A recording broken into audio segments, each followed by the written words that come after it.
Welcome to the VHF UHF channel, and of course I'll do a little roundup of what I plan to do this week. So you've probably noticed that I did quite a few satellite videos in the past week or so, testing out, of course, the K180 WLA, and I'll have an update on that antenna this week. I plan to post more videos, not just of satellites, but also some explanation of things satellite. A lot of you have questions about why some things are like they are, and why does this look like that, or why does it work this way, and how does it work.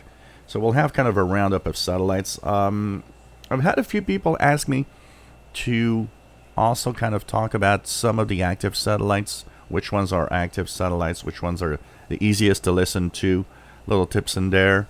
So we're going to try to focus on that a little bit. Of course, I'll try to focus also on other things related to everything 30 megahertz and above. I still have a lot of people saying, well, the old scanners are useless now, everything's digital, and it's far from the truth. What happens is that people focus on only a couple of things. So they focus on, well, I can't listen to the police anymore because it's, law enforcement is encrypted or things like that. But 90% of what's on VHF UHF is not law enforcement, is not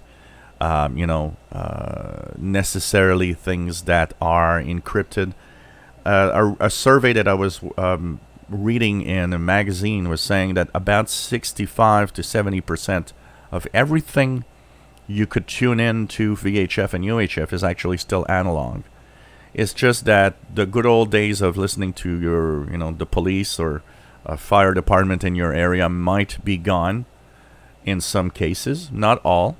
A lot of the things also are digital, but not necessarily encrypted, and that's very important to make a difference, and we'll talk about that also. But if you scan, and I do it regularly, I scan the VHF UHF range, and I come up with dozens and dozens and dozens of frequencies of companies, of individuals, of all sorts of interesting little things.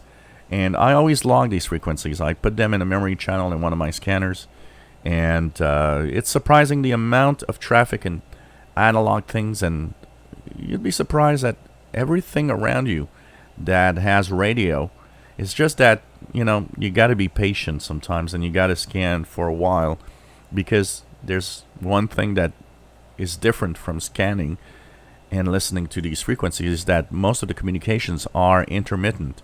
You could be scanning that frequency a dozen times and hear nothing, and one day you'll hear something.